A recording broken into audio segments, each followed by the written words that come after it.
ৰাজ্যত উচ্ছেদ আৰু ক'ত চলিব মুখ্যমন্ত্ৰীগৰাকীয়ে আজি তিনিচুকীয়াত উপস্থিত হোৱাৰ পিছত মুখ্যমন্ত্ৰী ডক্টৰ হিমন্ত বিশ্ব শৰ্মাই এই সন্দৰ্ভত উচ্ছেদ প্ৰসংগত আৰু মন্তব্য কৰিছে 1,29,000 বিঘা মাটি যেতিয়া ৰাজ্য চৰকাৰে বেদখলমুক্ত কৰিছে তাৰ পাছত ৰাজ্য চৰকাৰৰ নতুন স্থিতি কি হ'ব সেই সন্দৰ্ভত মুখ্যমন্ত্ৰীগৰাকীৰ মন্তব্য আমি আৰম্ভ কৰিছো গোলাঘাটৰ পৰা আৰম্ভ হ'ব মাৰ্ঘেৰিটাতো খালি মাটি থকা কাৰণে বহুত লোক আহিছে আমাৰ খবৰ আছে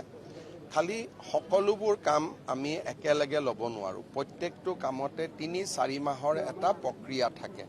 সেই কাৰণে যত সমস্যাটো হাতৰ পৰা ওলাই যাব হৈছে তাতে আমি কৰি আছো কিন্তু মই ভাবো যে এটা সময়ত আমি গোটেইখিনি মাটি উচ্ছেদৰ জৰিয়তে হওক বা আন ব্যৱস্থাৰ জৰিয়তে হওক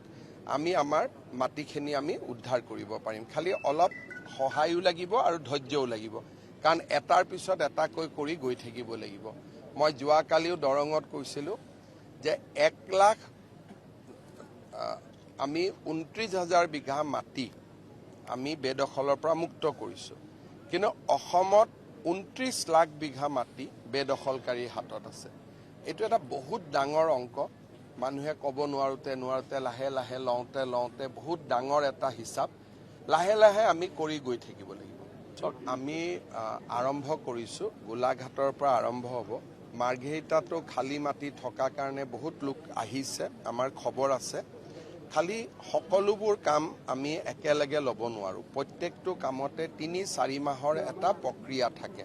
সেই কাৰণে যত সমস্যাটো হাতৰ পৰা ওলাই যাব হৈছে তাতে আমি কৰি আছো কিন্তু মই ভাবো যে এটা সময়ত আমি গোটেইখিনি মাটি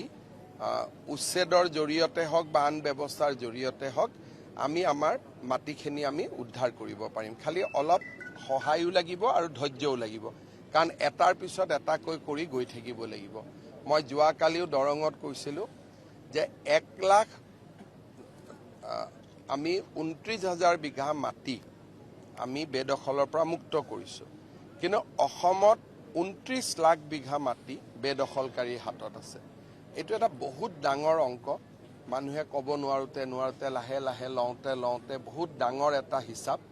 লাহে লাহে আমি কৰি গৈ থাকিব লাগিব